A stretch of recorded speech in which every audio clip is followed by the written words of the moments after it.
Hello and welcome to Property Question Time. I'm Stephen Galpin and this is the programme where you can have your property related questions answered by our team of experts. Now, joining me today are Tim Garratt, who is a Chartered Surveyor and CEO of Blackstar Advisory. Welcome, Tim. Hope you had a good journey down. I did. It was very easy today. Traffic was relatively quiet. Okay, not full of horrible people driving cars full of germs and... Yeah, absolutely. Good. But, okay. Well, we're all enjoying that in London with the tubes being half empty.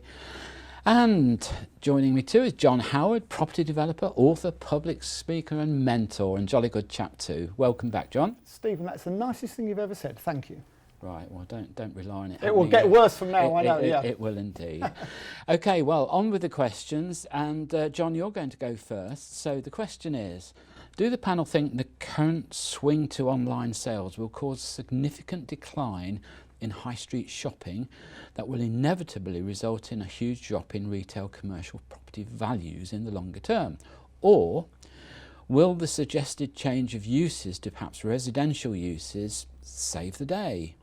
It would be sad to see unused and lifeless city and town centres. And I mean, I will just say, I walked down Oxford Street the other day and, you know, all that was missing was the tumbleweed, really. I mean, it's quite shocking what's happening. Well, Stephen, as I always say, you know, it's not all about London. You know, there is a life outside London. Since when? Ever since time began. And I think you'll find we've basically come forward 10 years in a year. So we've come forward 10 years, haven't we? And the businesses that had cracks in them already, the cracks have got wider and unfortunately, they're going by the wayside. So all that's really happened, whatever's going to happen in the high street was going to happen. It's just happened a lot quicker. The online situation, you know, I have a white van up and down my drive, and they warn the driver, I've had so many deliveries. It's absolutely crazy, most of which are not for me, by the way. So the government knew they had to do something very quickly, and what they've done, they've increased the PD rights, permissive development rights. They're trying to create villages within town centres almost, really. So they're trying to create, quality housing within the town centre to support the shops that are left. And I think that's obviously the only way forward, really. There will be artisan type shops that remain. People will still want to come to town centres to meet and greet and have coffee and so on. But, you know, you can't stop the online, you know, what's happened online. I mean, it's just not going to stop. The biggest problem the government have, I believe, is how they're going to deal with the rates. And for me, the rates should be based on, should be collected by the VAT, because it seems very simple for me that depending what the turnover is of the shop, there could be a percentage of that is for rates. It could be collected very easily. You get rid of all these rate people at the council. We don't need any of them. Thank you very much anymore. And it would streamline the situation. But there's a gentleman here who probably knows more about it than I do. Yeah, but, you know, there's two things there, John. If you cast your mind back a few decades, yeah, the high streets were brought in to serve the residential community. Sure. And there's always been a resistance to allow shops and commercial units to change to residential use because of the lack of amenities that follow. Well, so we've gone full circle, haven't we? Well, you say lack of amenities. I'd say it's because they didn't want to lose the rates. And of course, as a landlord, it's all very well these shops being empty and not paying any rates at the moment with the government. But I mean, as a landlord, if a shop's empty, we have to pay the rates. If it's a genuinely empty, we have to pay the rates still. Yes, but again, on this business of business rates, I mean, I've lived both in the country and in central London now for several years. And I was absolutely amazed when I moved to London to find that my council tax in Westminster was about a quarter of what it was in Oxfordshire. Now, why is that? That's because there's so many shops on Oxford Street, like John Lewis and the big stores, paying such huge commercial rates and business rates that it subsidises the residential side. The rate system is totally archaic. It should have been changed 20 odd years ago. I mean, it's so ridiculous. You can't believe it, to be honest. And again, just a final thing I'll throw into your comments. It's all very well having sort of turnover-based taxes, but of course that's going to be 2 years in arrears, isn't it? because you're going to want the year's trading, and then they're going to want a year before they publish their audited accounts. I think they have So you're 2 years down the line. Well, I think they have to decide what they want, because if they're not careful, they'll get nothing, which is which is exactly what's happening now. And also what's happening, a number of these shops, a lot of the tenants now are saying, I'll pay your rent on my turnover, percentage of turnover, which is a big problem when they're trying to fund commercial property. Big problem. I do think that's full of logistical problems. What does our chartered surveyor think? The rating system's broken, has been broken for a long time. I'll go with that, yeah. We have shops in Nottingham where the rates are higher than the rent. So, How does that work? How It's does crazy. that work? Absolutely mad.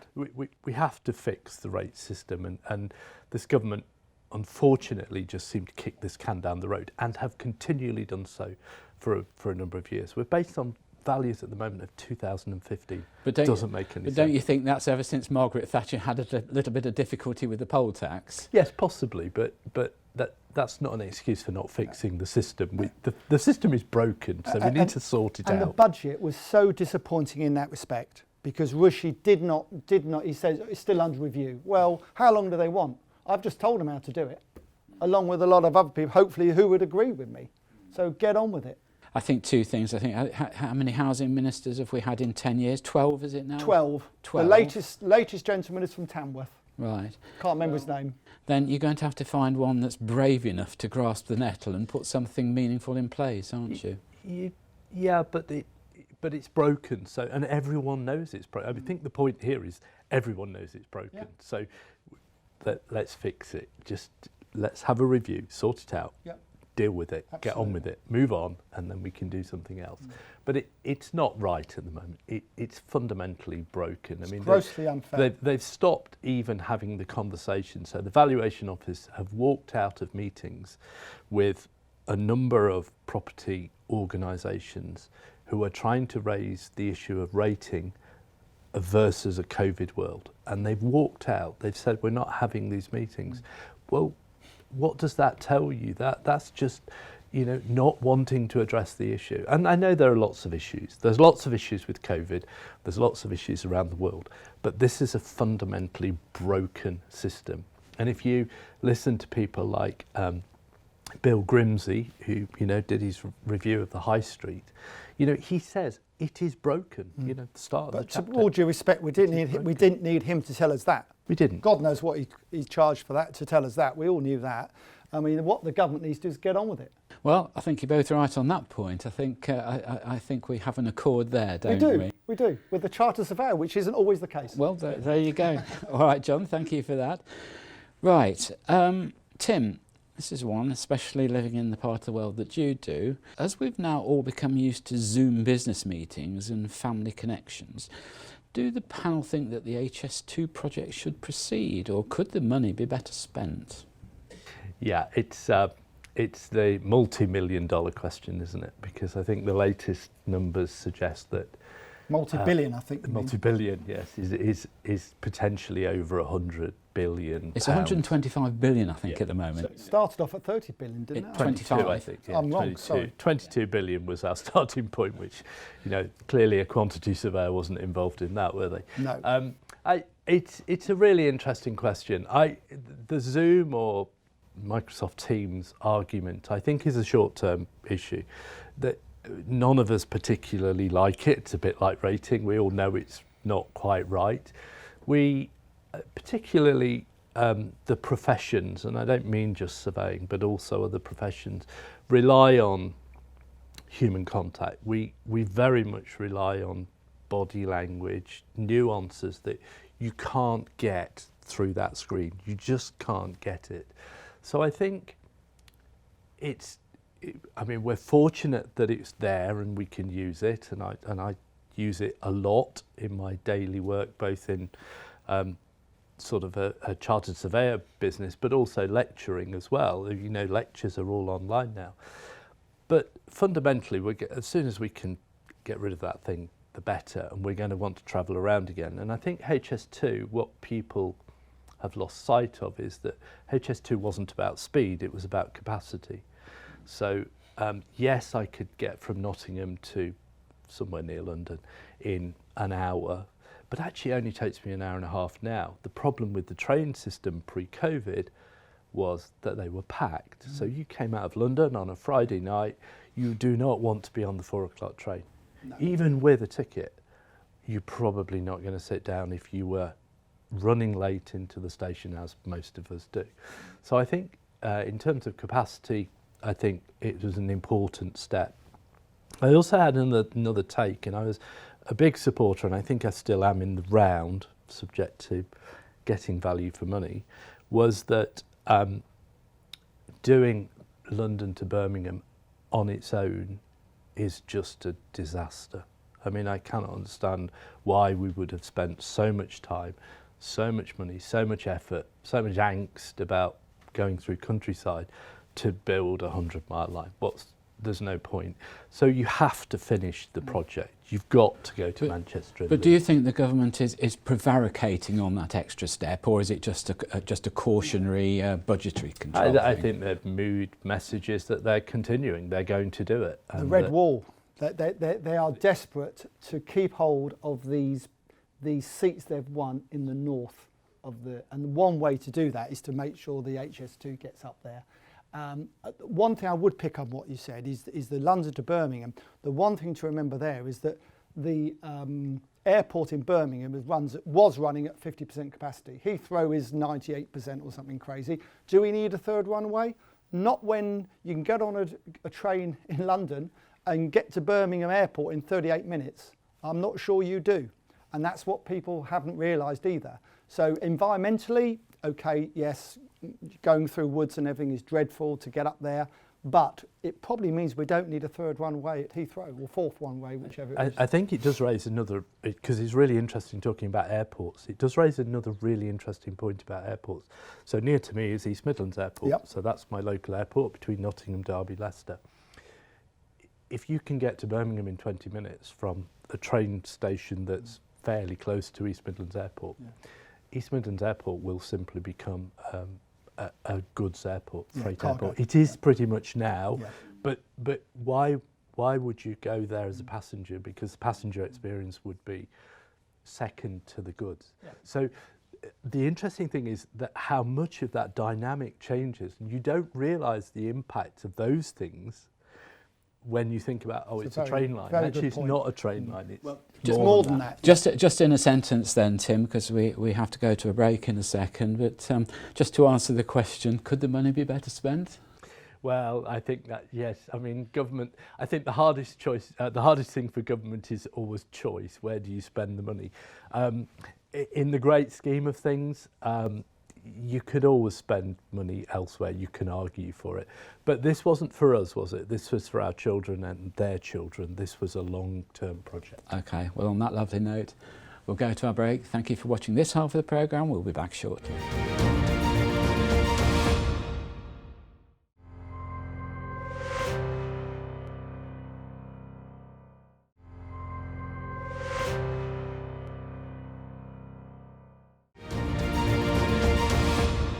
Hello, welcome back to part 2 of Property Question Time. I'm joined by Tim Garratt and John Howard. Welcome back, guys. Thank you. John, your second question. Yes. Right, I know you like this one because I've read a book that you wrote which deals with this. I wish to start investing in property and use it as my main source of income. Mm-hmm. I do not want to develop nor enter into the buy-to-let market. I simply want to buy and sell, flipping on each property at speed. Could the experts advise on the best form of financing for this kind of activity?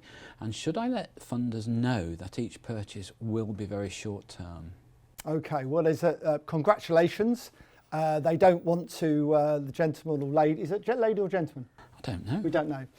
They don't want to be sat there with buy-to-lets for the next 20 years, looking at them slowly going up and down. Watching paint dry, you mean? Watching paint dry. They want to get out there and have some excitement, which is great. Good. I love the way they say, oh, well, we're going to keep buying and selling, flipping, which is the word I hate, flipping, but anyway, I know what it means now. It isn't that easy, let's be honest. It's a tough game. If you're living off your wits, buying and selling, that's a very tough game. To do so, you probably need to get involved in the auctions a bit as well, you know, in the auctions. Learn about auctions and make sure you have a source of funding, which is the question I know. The source of funding that will allow you to jump in and out of deals quickly. So, and cheaply, presumably. And cheaply, and it's very hard to do.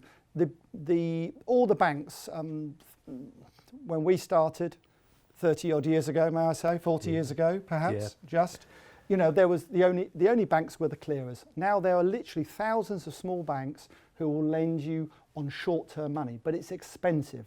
You're not going to get it cheap. It's expensive unless you're putting in 50% of the money. You're putting 50% in, then you'll get a rate of, I borrow money at less than 3% on an overdraft, but I'm only borrowing 50%. So if you want to borrow 70, 80%, you're talking about probably 10, 12% interest. And that can kill any deal you're trying to do. So you might be better to look for a partner who's perhaps got the cash and then go 50-50 on the deals, because that's lovely if you've got someone with the cash who can put the money in, depending how much cash they've got themselves. So remember with bridging companies, and they say they're not bridging companies, but let's be honest, they are that money, really. It's short-term lending. They will charge you for taking the loan out, and they'll charge you for paying it back, which is a bit of a joke in my view, but there we go. You think they want it back, wouldn't you, really? It's called life, I think. It's called life. So be careful, read the small print to see how much it's actually going to cost you, because if you think it's going to cost you 9% interest, if you add those two things up, it's probably a lot more than 9%. And you've got to be very good at buying and selling to make a profit if you're borrowing the majority of it off one of these types of companies. So be careful, be really careful. John, I've always been quite interested in how you judge what is short term, what's medium term, what's long term. I don't know quite how you work that out.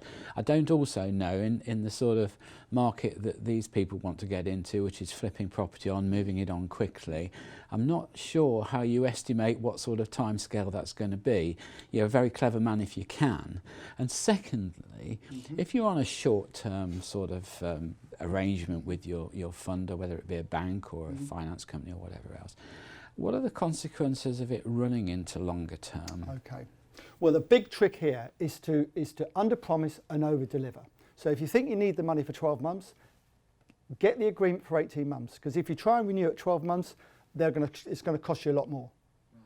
So always have the money for longer than you think. And when you pay it back sooner to your backer or your bank, they'll go, cool, they know what they're doing. Look, we already got it back. That's fantastic. It's all about track record from then on. So you need to protect your track record as best you can. It's so, so important. I would say in and out quickly is 6 to 9 months. Don't forget, if you buy a property, you probably can't sell it for 6 months because of most building societies and lenders will say, well, hang on a minute, this guy's only just bought it for say 150,000. He's selling it to you for 210,000. Why? It must be fraud or something ridiculous. The way around that is to prove that you spent money on it. If you can prove you spent money on it, then the money laundering and all these types of problems go away. I can remember many years ago getting caught out on something like that. We flipped a property on overnight for probably quite a significant amount. I'm sure it was. You've got a very nice penthouse. And the lawyer on the other side said, well, hold on a minute, you've only had this sort of 24 hours and it seems to have gone up £100,000. Yeah.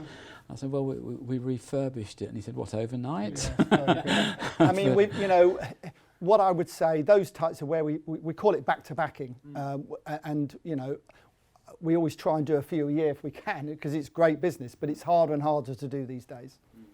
And just on general advice, would you say they're on the right track for a solid business plan? I think you need to get everything organised. You want a good lawyer, you want a good funding facility in place before you start. Whatever you do, go to an auction, put your hand up, buy it, you know, commit to it, and then run around looking for the funding and everything else. Get organised first. Go to a few auctions, and they're online now, but they'll be back in the room hopefully soon. And look and learn what happens, how it all happens first. So when you have got the money, and you go in the room, you're organised, you're calm, and you're very disciplined, because discipline at auctions is essential. Well, sorry, can I just add something to this? Because I think there's, you know, people get very hung up on finance, particularly, and talk about finance, but property is notoriously expensive to trade in. So it's the hidden costs. You've just said. Well, the in and out costs today are horrendous. Yeah, aren't the they? in and out costs. So the the lawyer's cost, Stamp the duty. surveyor cost, the stamp duty. If you get caught with that a few times, that's expensive. So the cost of trading is quite high compared to other commodities, and people don't necessarily always take that into account. No, so and be careful about that. I agree entirely with you. And if you're trading 5 deals in a year, say, one of those isn't going to work out. Let's be honest. It doesn't work. If I'm trading 5 deals, there'll be one that I wish I hadn't bothered with, probably. Well, I think, John, we've said many times on this programme to very similar questions is number one, don't ignore the time factor, because time factor is time is essential. so Absolutely costly if you're not essential. careful. Absolutely. And secondly, if you're going to go into the property business, build a team around Absolutely. you. Get your professionals So important. right. So important, including a chart surveyor sometimes. Right. Most of the time. Well, I say sometimes. If not all of the time. Right, okay. Tim, we're going to move on to your question now. During the 80s, London Docklands commenced regeneration by parcelling up land and allowing developers to instantly build what they liked with the minimum amount of consent restrictions, resulting in an outstanding success, really, and Canary Wharf here is testimony to that. The surrounding areas have benefited too. Do the experts think this ethos would work nationwide in selected areas again, offering a fast answer to the housing stock shortage? Yeah, there's a lot of points to that question, and it's not an easy question to answer. I think the first thing about Docklands, where we are, and it's a massive success. It was quite slow off the ground. It was a failure to start with, wasn't it? It was really tough to start with. So it's held up now. The banks bust the Reitman brothers who were building Canary Wharf. So you can understand where we have large swathes of land which are no longer being used, brownfield land, no longer being used for a purpose, that a simplified planning system is not a bad thing. Are we any good at it? No, we're terrible at it. We're really, really bad at it. So we have examples where, in a sense, we've reinvented the enterprise zones. We have an enterprise zone in Nottingham. In fact, we have 2 enterprise zones in Nottingham. It's meant to be a simplified planning system there. So, to your point, laissez-faire, do what you like, Allegedly. Actually, it's not that at all. You still have to apply for planning. But the other point about it is laissez-faire planning doesn't work. Look around in the 60s what we did. We decimated some cities with getting rid of beautiful Victorian buildings and putting up monstrosities of brutalist architecture, which we're now demolishing. So the planning system needs some help because it's not a great system. It's fairly cumbersome. We talked about costs. It's an expensive system. Very expensive, there are many examples where you think you're going to get a planning consent, and on the day one of the statutory consultees says, "Oh, I've just had a thought about this, and I have some experience where I've seen that," and they say, "We think we need to pull it, so we need to go back." Well, it's not a committee next month; it's the one after. If you want to, the thrust of this is how do we get building? How do we get going again? Yeah, make the planning system better, but you can't throw the planning system out. The planning system does have a place in society. It does deliver some things. The Section 106, which is pretty universally hated by the developer. Well, it's changed now, of course, now for the developer levy, has it? The community. Well, the community. But that's in not some applying. places. It doesn't apply everywhere. It doesn't apply everywhere. So certainly in the East Midlands, I think there's one authority applying the SIL, Community Infrastructure Levy. It's a lot of money there. It's a lot of money. I mean, when you add it onto everything else, building costs are going through the roof. It's a lot of money. But Section 106 does deliver things, doesn't it? So you can't have... Doesn't deliver anything to me, don't mind me saying. You can't build 1,000 houses and then not deal with the schools. That's slightly different at that level, but it's the smaller level. Oh, the smaller. Some of these councils can't even spend they're not even spending the money. There's just been a survey. There's £1.29 billion of council money on deposit from 106 agreements not being spent. Yeah. Tim, what you must remember is you know, I've worked down here for sort of 25 years in this enterprise zone, and I can't tell you how many useless water features, over-expensive statues and things that developers have bought at the behest of the councils. I think, And, but there's a balance. I mean, the councils do need to invest in schools and surgeries and everything else. There is a balance to it. I just think the balance has now gone too far, and that's why there's so many £billion on deposit, because they don't know how to spend it. That is a ridiculous situation, that, you know, that money's been given over to do something. Yeah. I think where my experience locally to where I am is that you can challenge those 106s, and that You actually can't challenge the sill. you can't challenge the sill, but you can challenge it. But I don't have many sills where I am, but you can challenge the 106, and you can say, sorry, where is that money going? Yeah. And I'll give it to you when you've spent it. And that's a good point. Very good But I mean, if here you can do that, that's okay. Yeah. we've even had an example where a council, due an amount of money in 2 years' time, has actually sold that option to another council for discounted instant cash. You know, it's ridiculous.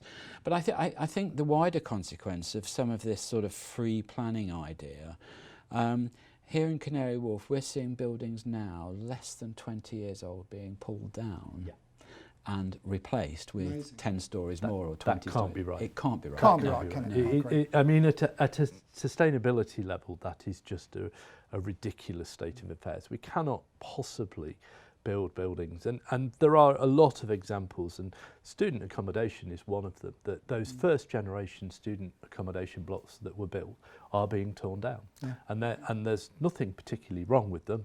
They're brick, they're tiled, Just they're not big enough. They're not big enough, or they're not en suite. And the Not en world's suite, moved on. yeah. Well, there we are. All right, gents, thank you very much indeed. So big thank you to John Howard. Pleasure. Big thank you to you, Tim. Hope you enjoyed your first time on Property I Question certainly Time. did. Great stuff. Thank you. Well, that's all we've got time for on this show, so join me again next time. I'm Stephen Galpin. Look forward to seeing you then.